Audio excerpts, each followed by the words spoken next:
Hello and welcome to the Translation Show. I'm Emily MacKenzie and today we'll be explaining why it's important for you to have a glossary when you're translating content from one language to another.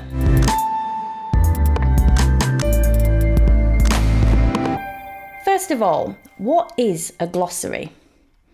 A glossary, also known as a terminology database, specifies which particular words and phrases you should use in all your online and offline content.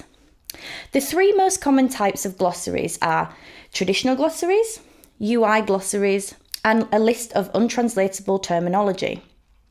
Traditional glossaries contain your company, brand, and industry's core terminology. UI, or user interface glossaries, are usually created by software developers and contain all the terminology that appears in an application to make sure that the same terms are used in supportive materials such as help sections and user manuals. Untranslatable terminology refers to any terms that should not be translated, such as company name, product names, and trademarked or copyrighted names. Why is it important to have a glossary? Let's have a look at what can happen if you don't have a glossary. Imagine that you're launching a new product and somewhere during the initial development stages, an inconsistent term is used in the briefing documentation. This product is then adapted slightly to create 10 individual models, each with 3 different versions of the documentation, one for the installer, one for the administrators, and one for the final end user. These documents are then distributed in 3 different formats: print, web, and CD-ROM.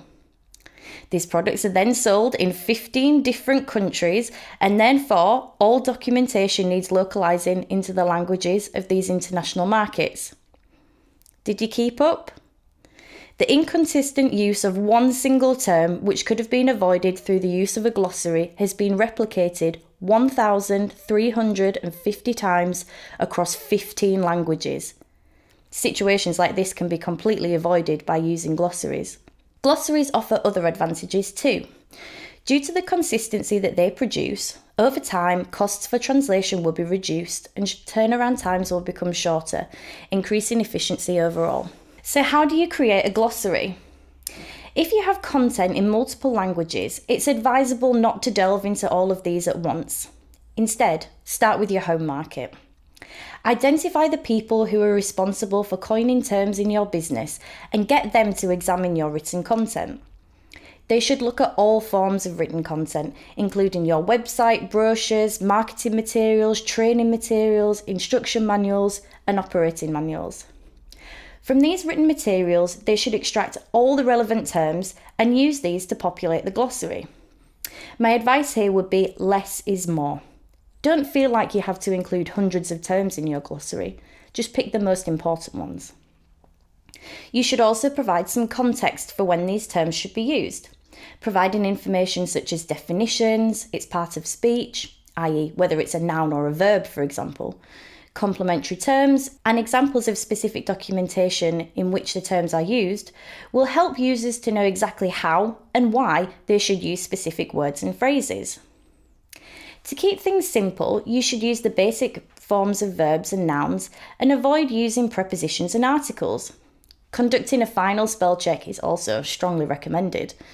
Once you've done all this, you should ask a subject matter expert to review and validate all the terms that have been selected to populate your glossary. Important things to look out for are double entries, conflicting entries, inconsistencies between compound nouns, and the inconsistent use of product names.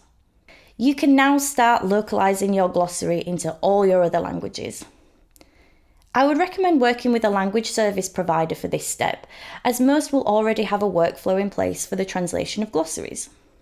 You should also make sure to involve your in-country teams. Getting a native speaker from within your company to review the translated glossary will allow them to provide an insight into the most relevant localized term to include in the final database. After all, your global teams not only have the language skills, but also a deep knowledge of your products and industry. You should make sure that you have a process in place for updating your glossaries, as it's highly likely that there will be additions to your glossaries over time. First of all, when should you do updates?